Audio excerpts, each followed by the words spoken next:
የኪራ አባት እንግዲህ ኪራ ጽናት ጋራ ለመሞሸር ቀን ቆርጠዋል። ሰናይት ደግሞ የግራ ጎኔን አጣሁ እያለች ትራስ ይዛ ስትዞር የነበረችው ዛሬ የግራ ጎኗ ሳይሆን የቀኝ ጎኗ የመጣላት ትመስላለች።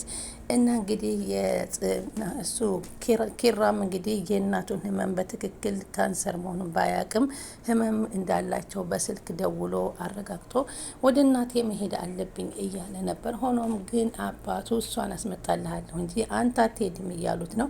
ክብሮም ደግሞ ሳይታሰብ ድንገት መጥቶ ከኪራ ጋር ተፋጧል። ኪራ እንግዲህ ያሳለፈውን በጽናት የመጣበትን ነገር አስታውሶት አሁን በፍጹም እዚህ ቤት አይኖርም ሲል ያው ጽናት እንግዲህ አረጋግተው አባቱን እንዲቀበል አድርገዋለች ማለት ነው። እንግዲህ ጽናትን ቶሎ ብዬ ኪራ ጋር ማጋባት አለብን እያሉ ነው። ጉንፋንና ፍቅር ሲያገረሽ ሻይጣል ነው እያለች ነበረ። ደግሞ ጽናትም እንግዲህ ቀን ተቆርጧል። እንግዲህ ኪራ ስለ እናቱ ህመምም በድብቅ ነግረውት ሊሄዱ ነው እንጂ እናቱን እንግዲህ እንደማትውል ከሰርጉ ልትነግረው ነው ማለት ነው። ጽናት ጋራ እንመካከራለን እያለ አበቱ ነው። ክብሮም እንግዲህ ወደ ውጭ ሄድኩ ብሎ ነገሮች ሁሉ ሳይሳኩለት ቀርቶ ድንገት ከቤታቸው ተከብሯል ብቅ ብሏል ማለት ነው። ሰላም ውድ ተመልካቾቼ፣ ለቻናል አዲስ የሆናችሁ ሰብስክራይብ እያደረጋችሁ አበረታቱኝ። ሁላችሁም ደግሞ ሰብስክራይብ የምታደርጉኝ ከልብ አመሰግናለሁኝ። እንግዲህ ጽናት ቀጣይ ፓርቲ ይዘንላችሁ መጥተናል። ትናንትና እንዳያችሁት እንግዲህ አባቱ እናቲቱ በዚህ ምድር ላይ ያለች ቶሎ ብዬ ጽናትና ክሩቤ ማጋባት አለብኝ እያሉ ነበረ። ስለዚህ አሁን እንግዲህ ጽናት ደግሞ በቃ ደስታዋን በጣም መጣጣም ጀምራለች። ደስ ይላል በጣም። በዚህ መካከል እንግዲህ ክሩብ ጓደኛው መንገድ ላይ ከናሆሜ ጋር ሲያየው እንግዲህ ደንግጦ ነበር። እንደምነካ እሱ እኮ ውጭ ሄዷል። አንተ ተማሃል እንዴ በጤናህ ነው ሲለው፣ ኧረ ተው እሱ ነው የሚመስለው እያሉ እና የእናቱን በሽታ ጉዳይ ግን ኪራ አሁን ምን የሚያውቀው ነገር ያለውም እንግዲህ የሚያውቀው እናቱ ጋር ደውሎ ጉንፋንና ብርድ ነገር እንዳያዛቸው ነው። ብርድ እንዳመማት ስላወቀ መሄድ አለብኝ ያለ። ስለ እናቱ ግን መስማት ነበረባት። እናቱን ሳይሳካላት የእናቱ ሌላ ነገር ይመጣበታል እና ቶሎ ያግባና እናቱን ደስታውን ብቻ ይስሙ እያለ ነው እንግዲህ። መራዊት ደግሞ ምንም ነገር እንዳትናገር አለብህ ነግሬሃለሁ እያለች እያስጠነቀቀችው፣ ጋሼ ግን ሁሉ ነገር ያውቃል። ጋሼ መናገር አለበት። በሚስጥር ያለ ነገር ሁሉ ነገር አይወራም ትለዋለች ናሆሜ እኔ ግን ሁሉ ነገር ሚስጥር ጓደኛዬ ነው እምወደው ነው፣ ግን ይሄን ነገር አለመናገሬ ከኪራ ጋር ሰላም አልሰጠኝም እያለ ነው ናሆሜ ለመራዊት። ስለዚህ እንዳትናገር ብለዋለች። እና ኪራም በሌላ በኩል ለእናቱ ደውሎ ጠፋሁብሽ እማ፣ የራሴን ህይወት ወደፊት እያስተካከልኩ ነበረ ሲላትም ነገሮችን ጀምሮ ቢተውባትም አሞሻል እንዴ ያስልሻል፣ ምንድነሽ መጥቼ ወይኔ ቶሎ ወይኔ ልምጣ እያለ ነበር። አባቴ አይሆንም ምንድን ነው ሲለው፣ እናቴን አሟታል ሲለው፣ ማን ነገረህ አለው። አባቱም ሲጠይቁት አሁን እናቴ ስልክ እኮ እያወራሁ የነበረው ከእናቴ ጋር ነው ይላል። እያሳላት ነው፣ ስታወራኝ ሁሉ እያሳላት ነው። ምንም ነገር አትሆንም፣ እኔም ነብያት ነበር፣ ግን እኔ መሄድ አለብኝ ሲለው፣ ኪራ አንተ አትሄድም፣ እሷ እንድትመጣ አደርጋታለሁኝ አለው። እና ወደ ሳሎን ብሎ ሳሎን ይዘው ሄደ ማለት ነው። ኪራ አባቷን ምግብ እያቀረበችላቸው እያለች እንግዲህ ደስ የሚል ነገር ቁጭ በይ የልጅ ሚስት ነሽ አብረን እንብላ ይሏታል። አሁን ነው የበላሁት ሲላት፣ እንዴ ቁጭ በይ ብሎ ኪራ ይዞ ያስቀምጣታል። ከዛ እንዴ እስከ ዛሬ አብራችሁ እየበላችሁ ዛሬ እኔን ስታይ ነው እንዴ አልበላ የምትለው? እንግዲህ ወዲያ እኮ የልጅ ሚስት ነሽ፣ ቁጭ በይ ብይ ከኛ ጋር ትበያለሽ አሏትና ጽናትን ቁጭ አረጓት። ከዛ ጽናት አጉርሳት እንጂ አለው። ከዛ እሺ ብሎ አጎረሳት ማለት ነው። መጀመሪያ ማጉረስ አለበት እያለኝ ነበር። አሁን እኮ አንድ ናችሁ፣ ጥምር ናችሁ፣ በአንድ ሳህን ብሉ፣ ሳህን ላምጣ ብላ ስትለው፣ በፍጹም ሳህን ላምጣ ስትል አንድ ናችሁ እኮ አንድ ላይ ብሉ እያለ ነበረ። ሁለታቸውም የተፋፈሩና የተሽኮረመሙ ይመስል ነበር። አባት ሲያይ እንግዲህ ኪራ አባቱን እያከበረ አንገቱን እየደፋ ነበረ። በጣም ትልቅ አድርገህ አታጉርሳት፣ ይሄንን ላስተምርህ እንዴ ይሉታል። እሷ ደግሞ የህፃን ልጅ ራስ እኮ አስመስሎ አጎረሰኝ ብላ ጽናትም ተናገረች ማለት ነው። ደስ በሚል ሁኔታ እየተጎራረሱ አይተናቸዋል። መልካም ደስ የሚል ነገር ነው። ሶስታቸውም ጓደኛም ሰኔ መራዊትም በጣም ቁጭ ብለው አብረው እየተሳሳቁ እየተጫወቱ በጣም ደስ የሚል ህይወት እያሳለፉ ነበረ። ሲንግል ነኝ እኔ ማንም የለኝም የምትለው ሰኒ እንግዲህ ለቤቷ እቃ ሁሉ ስም እንዳወጣችለት ሲስቁና ሲዝናኑ ነበረ።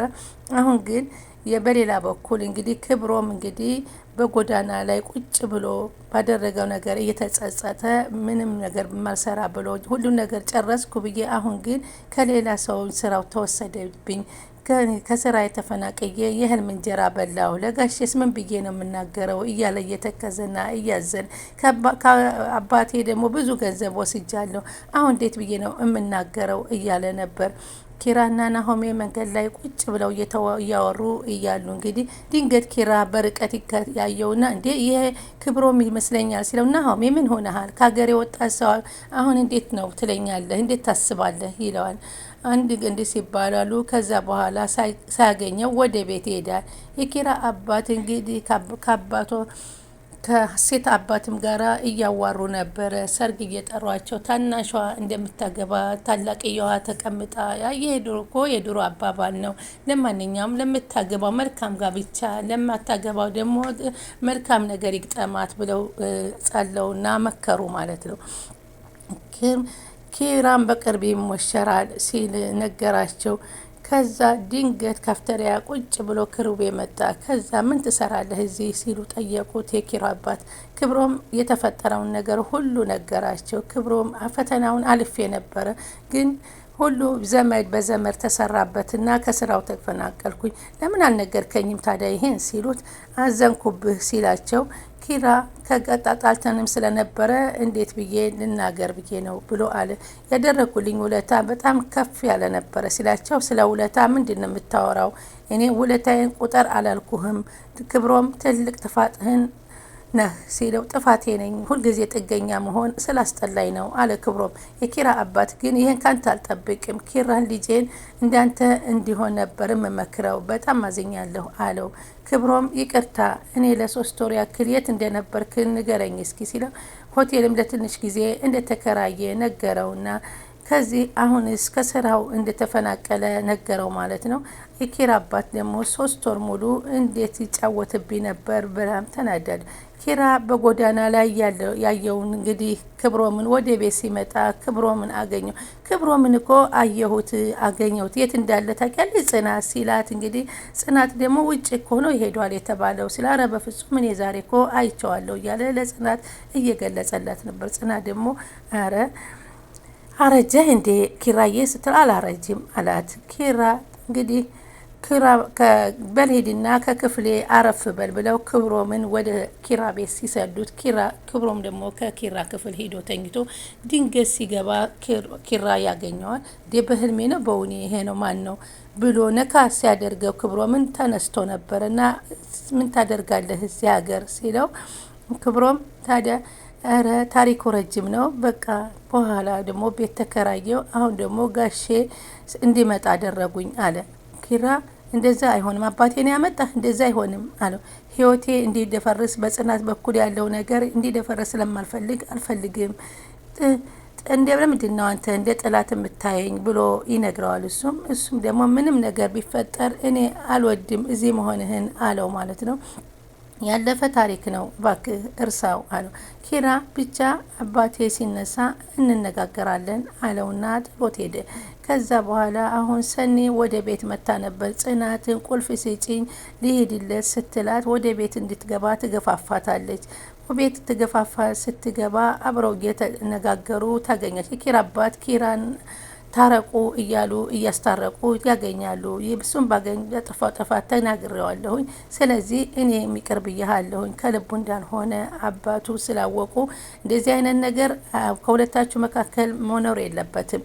ስለዚህ ይቅርታ አሉና ይቅርታ ሲያጠያይቋቸው ድንገት ሰኒና ጽናት ከቤት ይገባሉ። ወይ በማይሆን ሰዓት መጣንባችሁ መሰል ይቅርታ አለች ሰኒ። የኪራ አባትም ጽናት ይቅርታ ወደ ውስጥ ግቡ አሏቸው። እሺ ብለው ሰኒና እንግዲህ ጽናት ቁጭ ብለው እያወሩ ነበረ። ድንገት እንግዲህ ጽናት ተነስታ ስትሄድ ብቻዋን ነበረች። ከዛ ሰናይት ብቻዋን ባለችበት ክብሮም በተቀመጠበት ልውጣልህ እንዴ አለችው ሰኒን። ክብሮም ከጎኗ ሲመጣ እኔ ብቸኝነት አልፈልግም፣ ስለዚህ ብቸኝነት ብፈልግ ከበር እመለስ ነበር፣ ዝም ብለሽ ቁጭ በይ አላት ማለት ነው ሰኒን። ሰኒም እሺ ብላ አንዳንድ ነገሮችን ማውራት ጀመሩ። ከዛ ክብሮም ከእውነት የሚሸሽ ነገር አይደለሁም አለችው። ያልከው ካዋልከው ጥሩ ነው አለችው። እንዴት ጥሩ ነው አልሽኝ አላት። ብዙ ሰዎች ግን ይህን ነገርም አይወዱልኝም አለችው። ምክንያቱም እውነታ ባለመቀበል ራሷን የምትቀጣ ሰው እንደሆነች ነግረዋለች። ክብሮም አንቺ እንደማትሆኚ እርግጠኛ ነኝ አላት። ሰኒም እኔማ በሆነ እድለኛ ነገር ተመኘች፣ እኔ በሆን ኖሮ ስትል እድለኛ ነበርሽ ማለት ነው ባለሽ። ክብሮም ግን የሰውን ህመም የሚታመም የታመመ ብቻ ነው። እናንተ የታመም እናት ብትሆን ሁሉን ነገር ትሰበስብ ነበር። ብቸኛ ታማሚ የምትሆን እናት ነበረች ብሎ አስረዳው። ሰኒም ጥሩ አገላለጽ ነው የገለጽከው አለችው። እሱም አመሰግናለሁ አለው። እዚህ ሰዓት ላይ እዚህ ቦታ ላይ መቀመጥ የለብኝም ልሂድበት ብላ ስትነሳ ሌላ ነገር እንደተመለካከቱ ያየነው ነገር ነው። ኪራ በክብሩ መምጣት በጣም ተናዷል። አባቴ ለምን መጣ እያለ ነው። እባክህ ተው፣ ይሄ ደግነታችን ከራሳችን ነው። ስለዚህ ቢቆይ ስተው እባክህ ነገሮችን እስከሚያስተካክል ህይወቱን እንዴት አንተ በእኔ ላይ እምነት የለህም እንዴ አለችው ጽናት። እኔ ግን ኪራ አምንሻለሁ ከራሴ በላይ ስትለው መልካምነት ለራስ ነው፣ ስለዚህ ይቀመጥ ስትል አስማማችው። ኪራም ተስማማ በጽናት። ከዛ በኋላ እንግዲህ ካልተረዳኸኝም ምንም ማድረግ አልችልም፣ ግን ዘውድነቴ ምንድን ነው ተረዳኝ እንጂ አለች። የኔ አስተዋይ እረዳሻለሁ አላት። ኪራ ወደ ክብሮም ሄደና በቃ ያለህን ጊዜ እስከምትጨርስ ድረስ ይቅርታ ላስቀየምኩ፣ የምትፈልገውን ጊዜ እዚህ እንድትቆይ ላልህ ነው አለው። እሱ ግን ትንሽ ጊዜ ስጠኝ፣ ነገሮችን አስተካክዬ እወጣላችኋለሁ ነበር ያለው ክብሮም። እሱ ግን አይ በቃ ተስማምተናል፣ ንግስቷ ፈቅዳለች ሲለው ማን ነገረ ሲለው ወፏ ነገረች ሲለው ወፏ ማለት ጽናት መሆን አለባት አለው። እንዴት አወክ ጽናት መሆኗን አለው። እሷው ናት አለው። ሁሉን ነገር ያስማማችን እኛ ያቃተንን አለችው። በጣም ደስ የሚል ነበረ። አሁን እያመናት ነበር። ህይወቴን ታበላሻለች ብሎ ይበላሻል ብሎ ስለወሰነ ነበር። አሁን ግን ይህንን እየተባባሉ በሌላ በኩል ደግሞ ጽናትና መራዊት ደግሞ ስለ ፍቅር እያወሩ ነበረ ቤታቸው ቁጭ ብለው እና ደስ የሚል ቅናት እንግዲህ ፍቅር እንደ ጉንፋን እያገረሸብኝ ነው እያለች ነው። ስራ ሲሄድ ይናፍቀኛል፣ ኪራን በጣም ነው የምወደው፣ በጣም ነው የማፈቅረው እያለች ነው። ጽናትም ታዲያ አሁን ሁሉንም ነገር ደስ ሳስበው ነገር ደስ ይለኛል። ጊዜን ዝም ብዬ ነው ያሳለፍኩት። እንደ ልትድር የነበረውን ሁሉ ስታስታውስ አሁን በጣም ነው የሚሰማኝ ትላለች። ምሩ ፍቅራችሁ በጣም ደስ ይላል፣ የሁላችንንም ያቆየልን አለቻት መርዋ። ከዚህ በኋላ ተንከባከቢው፣ እንክብካቤ አድርጊው፣ በተለይ ለኪራ ግልጽ ሁኝለት አለቻት። እንዴት ነው ግልጽ መሆንለት? ስለ እናቱ ጉዳይ ጨንቆኛል አለቻት። ጋሼ የሚሆነውን ያደርጋሉ፣ ሁሉን ነገር ይስሙ እያለች ነበረ ጽናት። አሁን ላይ እንግዲህ ጋሼ ምን ይሆን? ለምን ለእናቱ ለምን አይናገርም? ለምን በዘገየ ቁጥር እናቱ እየከፋ ይሆናል? ዘግይቶ ሲሰማ ለእኔ ይቀየም ይሆናል እያለች ሀሳብ ሆናለች፣ ታስባለች። በዚህ ክብሮም ከደረጃ ላይ ስትወዲቅ በኩባያ ነገር የያዘችውን ምን እንደሆነ ውስጡ ባናይም ያንን ልክ ሲያያት ይደፋባታል። ስትደፋባት እንግዲህ የለበሰችው ቀሚስ ተበላሽቶባት ይህን ቀሚስ ለብሼ እኮ አባ ጋሼ ጋር እንደዚህ ለብሼ ልሄድ ነበረ በስጨት ብላ ተናገረችው። እሱ ግን ይቅርታ አላት። ታዲያ አሁን ላይ እንደ ድሮ ማስደንገጥክን አልተውክም አለችው። አንቺስ መደንገጥሽን አልተውሽም አላት እና ተመላልሰው ጽናትም አሁን እንደዚህ አይነት ነገር በፍጹም ተናዳ ነበር። ግን አንድ ነገር ልምከርሽ አላት። ምክሬን ከተቀበልሽኝ አንድ ነገር ልምከርሽ ይላታል ክብሮም። ሁሉም አስተማሪ ነኝ ይላል፣ ግን ፍሬ የሚያስጨምረው ትንሽ ሰው ነው። ስለዚህ ፍቅር ውስጥ የሚያጋጥምሽ ደስ የሚል ያጋጥምሻል፣ ሀዘንም ያጋጥምሻል። ምን ማለት ነው እብደት አለችው። ክብሮም ጥያቄ አለኝ። ሁለት ፍቅረኛሞች በዝናቡ ሲንቦራጨቁ ሲላፉ ብታያቸው ምን ትያለች? ምን ታስቢያለች ሲላት፣ ጽናት ግን መጃጃል ነው ምላቸው አለችኝ። ያማቸዋል ልበል አለችው። ክብሮም ለዚህ ሁሉ ከፍቅር ጣፋጭና ታላቅነት ነው ያልኩሽ አላት። በፍቅር ሲሆን ሁሉም ነገር የማይረሳ ትልቅ እብደት ነው አላት። ጽናት በጣም አለች። ደስተኞች ጥንዶች ናቸው አላና አስተዋል መሆን ነው አላት። ክብሮም አሁን እንግዲህ ቤትሽን የቶሎ ቶሎ ቤት እንዳይሆን በጠንካራ ነገር ገንቢው፣ ቤትሽን በጥሩ ነገር መሰረት ገንቢው እያላት ነው። ጽናት ስለ ምክርህ አመሰግናለሁኝ ብሎ ክብሮም ይህን ያልኩሽ ኪራ ቸኳላ ስለሆነ እሱን እሳት ሲሆን አንቺ ውሃ እየሆንሽ ስሜቱ እንዳይጎዳ እንድትጠብቂው ነው። ስሜቱ ስስ ነው፣ ተጠንቀቂለት ብሎ ነግሯታል። ኪራዬ እውነት ነው እንደሚታየው ጠንካራ አይደለም እያለች ነው። ክብሮም አሁን ሌላ ጊዜ ስለማስደነግጥሽ ብቻ ተጠንቀቂ እያለ ተሰነባበቱ ከገረጁ ላይ ማለት ነው። እሷም እንግዲህ ልብስ ልቀይር ብላ ገብታለች። አብረም ክብሮም እዛ ከመጣ በኋላ ከሰኒ ደግሞ ያንን ነገር የተመለከታት ይመስላል። ሰኒ ደግሞ ብቸኛ ስለሆነች ከአፍቃሪ የምትፈልግ ስለሆነች ከክብሮም ጋራ ቢጣመሩ ይሆን ወይንስ ምን ይሆን? እንግዲህ የጽናትና የኪራ ጉዳይ ግን ሰርጉ ተቆርጧል። ሁሉ ነገር እልል እያሉ ነው። የእናቱን ጉዳይ ሲሰማ ትልቅ ስብራት ሊደርሳበታል ልጄ እያሉ አባትም ጭንቀት ላይ ገብተዋል። የዛሬው በዚህ ተጠናቋ። ስለተከታተላችሁኝ ከልብ አመሰግናለሁ።